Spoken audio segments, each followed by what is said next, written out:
Hello and welcome to chapter 6 of my online lecture. In this chapter, we'll be exploring the question, to what extent was Japan forced to wage World War II in the Asia Pacific? Okay, so what you need to know is that during World War II, there are two main areas where war is taking place. The first one is in Europe with Hitler, and the second area that war is taking place in is called the Asia Pacific. So let's begin. Now, today we can see that the two powers enjoy close relations with one another. But how did war between Japan and the USA broke out? First, let's take a look at the background to Japan's rise in power. Okay, so Japan was the first Asian country that was considered to be a world power by USA and other powers. And Japan was looking to build its own power so that it would be equal to the other Western powers. Let's take a look at the background. Now, what influenced Japan's warlike characteristics is because of its history and its culture.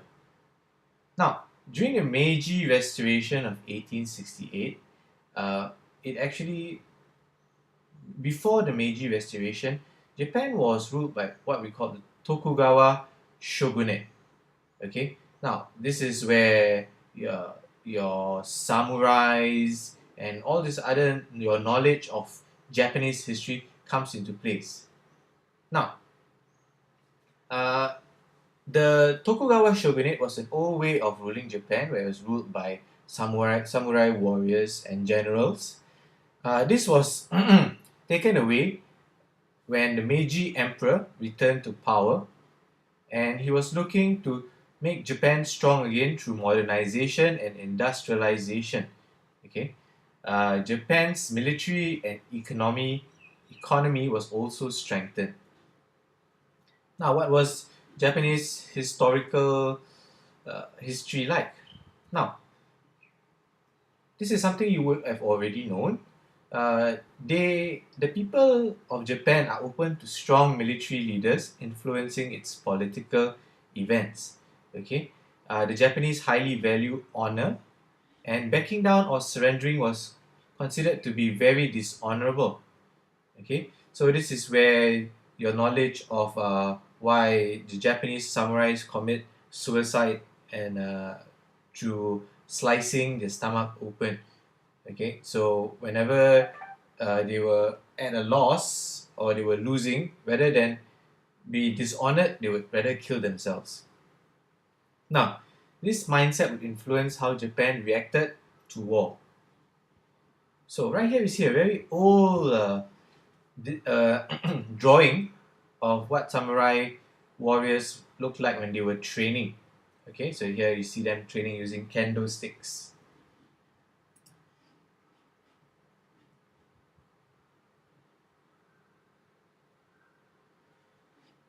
Alright, let's get to this.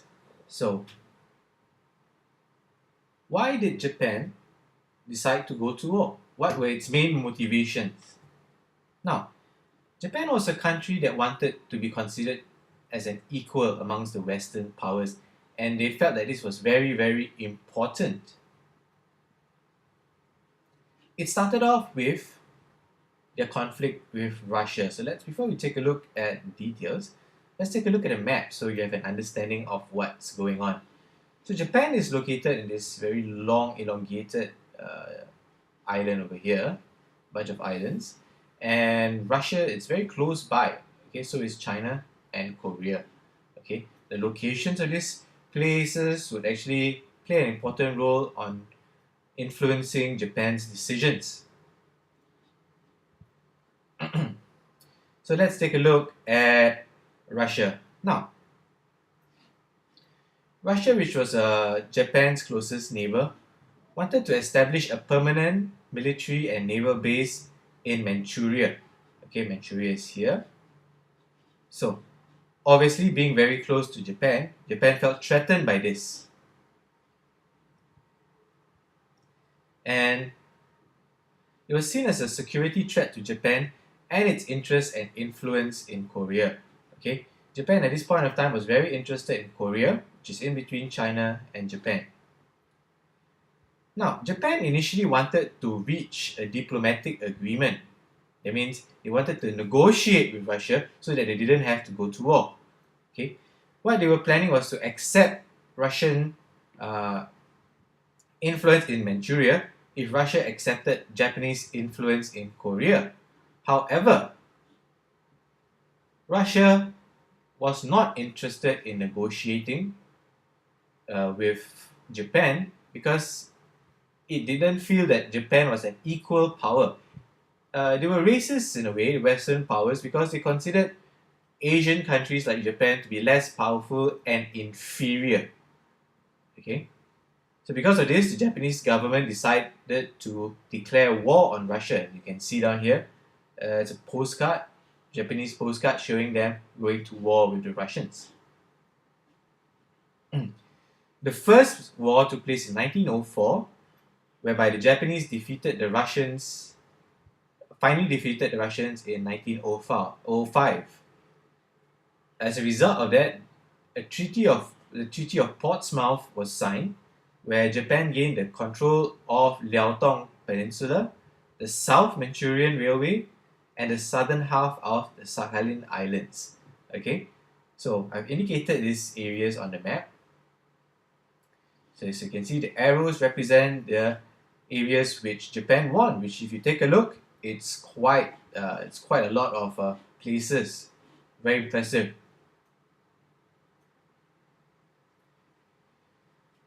Now, Britain, on the other hand, was more receptive to the rise of Japan.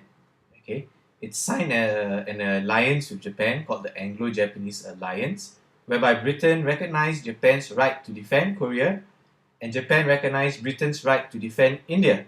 Okay, both agreed that China was a place of common interest.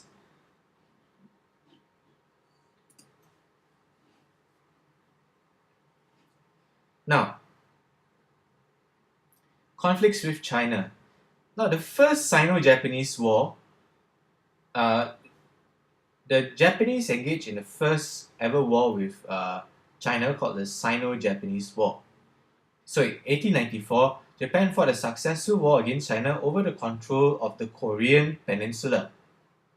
Okay, so what happened was, as a result of that war, was that a Treaty of Shimonoseki was signed in 1895, where China was forced not only to give up the control of Korea, but also the island of Taiwan to Japan.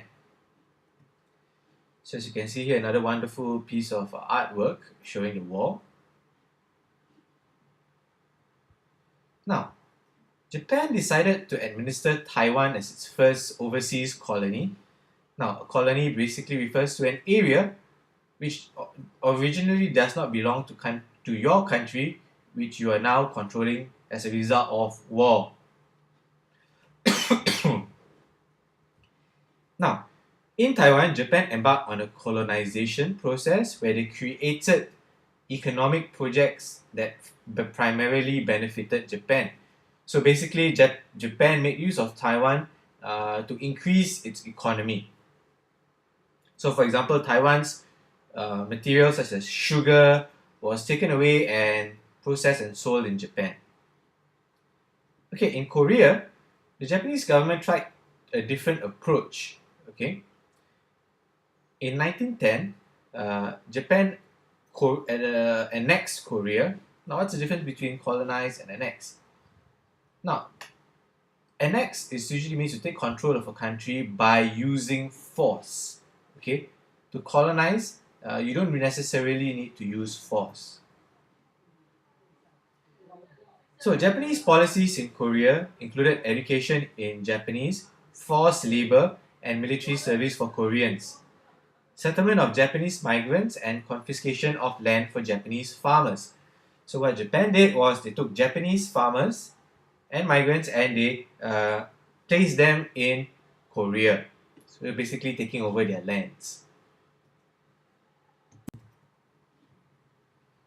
Alright, for the next section, we're going to be looking at the 21 demands. Now, as I said, Japan was very interested in establishing itself in Asia. It wanted the world to know that it was a superpower. So after the Russo-Japanese War, like I already mentioned earlier, they actually took control over Manchuria as a result of that war. On top of that, they also gained control of Korea and Taiwan after the first Sino-Japanese War. This made the Japanese felt very ambitious and they wanted to expand further into China. Okay, so they have already another part of China under the control as a result of World War One, which is the German-controlled area of Qingdao. Now, in 1915, Japan decided to deliver its 21 demands to China. I won't go into detail about 21 demands here, but basically it demanded areas of China to be under Japan's control. Obviously, China disagreed with such a demand. Okay, the next factor that we're looking at is worsening relations with the USA. Okay, now USA was Japan's competitor in the Asia Pacific region. Okay, because USA did not consider Japan to be equal amongst the Western powers. Let's take a look at American racism against the Japanese. Now, racial segregation and discrimination was common in American society in the late 19th and 20th centuries. Okay, and this kind of discrimination caused a lot of tensions between USA and Japan. Laws were passed in America to protect American economic interests and to exclude the Chinese, Korean, and Japanese immigrants to prevent them from competing for jobs. So this affected Asian immigrants who were in America who were trying to look for jobs. And because of these laws, okay, the Japanese felt very angered by it.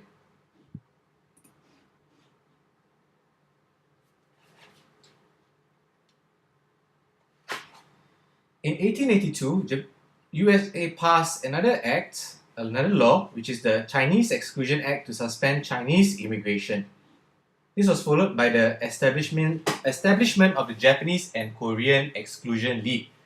So it was getting worse and worse for the Chinese and Japanese, who were now at the threat of not being able to migrate to America at all. At this time, the Japanese and American governments did not want conflict, but the citizens in their country wanted the governments to act. Americans feared competition for jobs from Japanese immigrants, while the Japanese were greatly offended by this racial discrimination.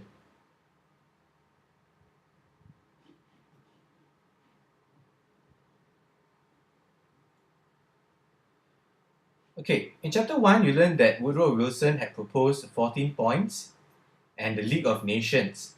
Okay. In response to that, Prince Fumimaro Konoe, who later became Prime Minister of Japan, called for the eradication of racial discrimination. Okay. He was part of the Japanese delegation which attended the Paris Peace Conference where they signed the Treaty of Versailles and proposed a racial equality agreement to be included in the Treaty of Versailles in the Treaty of the League of Nations. The reason why they demanded for such a thing was because of, as I mentioned earlier, the discrimination against Japanese immigrants. Okay, Japan wanted all foreign immigrants to be equal, regardless of race and nationality. However, the proposed agreement failed to gain the approval of countries like Britain and Australia, and it was therefore rejected. This caused much unhappiness among some of the Japanese who felt that they were not given the due respect that they deserved by the Western powers.